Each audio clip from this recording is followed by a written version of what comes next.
President, Your Excellencies, ladies and gentlemen. Are you familiar with the butterfly effect? Basically, it explains how something small can change it all. According to the laws of chaotic dynamics, a butterfly flapping its wings could lead to a hurricane, but then again, it could also prevent it. Being an eternal optimist, I like to focus on the latter. How can something small change it all for the better? Last summer, a friend of mine forwarded me an email.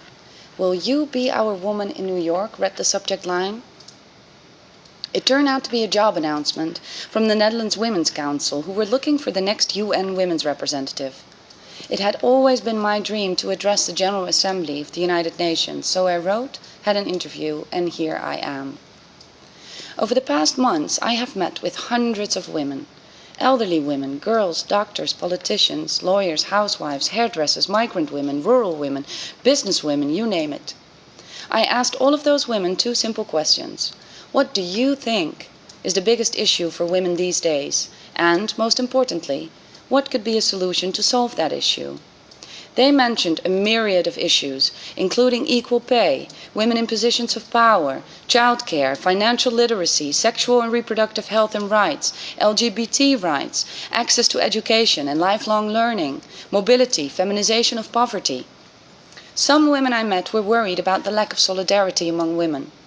Others about the increasing sexualization of society.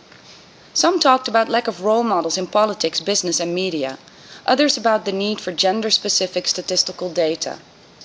One thing they all agreed on: it's still a man's world. We live in a male, pale, Yale society, as one of them put it. And they're right.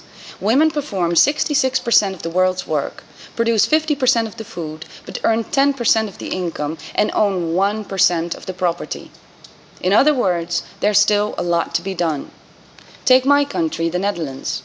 2 years ago, we ranked 9 in the World Economic Forum's Global Gender Gap report, but now we rank 17, right after Sri Lanka.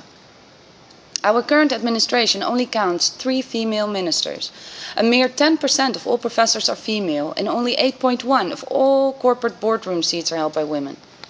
Quite a shame, really, because there is a direct link between increased female participation and economic growth. It is estimated that if women's paid employment rates were raised to the same level as men's, America's GDP would be 9% higher, the Eurozone's would be 13% higher, and Japan's would be boosted by 16%. It's a fact. Diversity works. Classes with an equal amount of male and female students achieve better results. Companies with women on their boards and in senior management perform better. Not surprising in a world where women account for 85% of all consumer purchases. Diversity and inclusion are the key to a win-win situation. More equal participation and better results. Who wouldn't sign up for that? Take football, for example. Would there be any coach that would keep talented, motivated, skilled players on the bench while putting 11 left-leg strikers on the field? I don't think so. But like our famous former football player Johan Cruyff once said, you only see it when you get it. We are at a crossroads in history. The oppressed are calling for freedom. The economy is calling for change.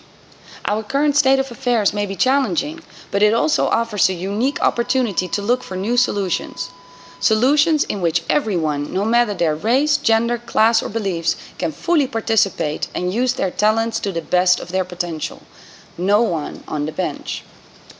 The wind of change sweeping through North Africa and the Middle East showed us change can start small and have big consequences, especially once it's accelerated by social media like Twitter, YouTube and Facebook. It's the butterfly effect 2.0. So when is that butterfly finally flapping its wings for women? Where does the she-volution start? Yes, I'm calling for a she-volution, a drastic change in our attitudes, policies and actions to improve the position of women worldwide. The she-volution starts with a shared agenda, endorsed by governments, business, civil society and women's networks. An agenda for change, co-created and carried out by multiple stakeholders, male and female, on a local, national and global level. From public to private, formal to informal, big to small. An agenda that maps the road towards inclusive cooperation through empowered participation. Women's organizations play an important role in the realization and implementation of this shared agenda, monitoring progress, sharing best practice, and making sure women's voices are heard at every table around the world. According to the women I met, governments are still key stakeholders in the advancement of women. They could and should catalyze the Shevolution by adopting a broad diversity agenda, which includes policy measures as well as a legal framework, to make sure women get equal opportunities and enjoy equal rights, both in the workplace, in the political realm, and in their private lives. Though most decision makers in my country, not surprisingly, mostly men, don't agree, quota proved to be a successful tool in achieving equal representation of women in politics as well as the corporate world. But governments cannot and should not operate alone. The Shevolution needs more allies. Public-private partnerships are needed to create sustainable solutions for women, such as diversity procurement, equal pay, and equal opportunities for training and education.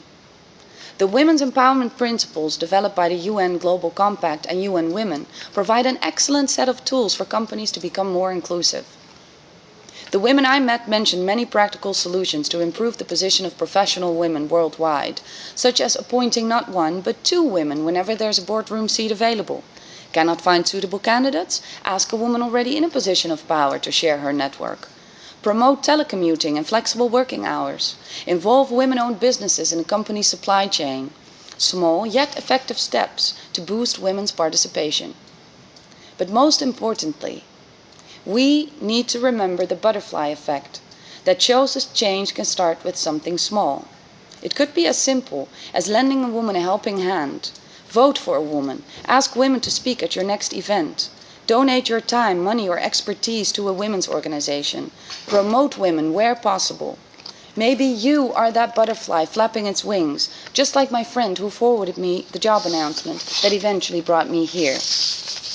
We've come a long way since the Convention on the Elimination of All Forms of Discrimination Against Women was adopted 32 years ago. My grandmother never had a chance to finish school. My mother did and inspired me to do the same. But there are still too many women who do not have that chance, who don't have equal access nor equal opportunities. Their voices deserve to be heard. So what I ask of you today is, when you leave this room, please take a few moments to think what you can do to be that butterfly flapping its wings for women. Talk about it, tweet about it, but most of all, just do it. Never doubt that a small group of committed citizens can change the world, said Margaret Mead. I say, viva la Shevolution!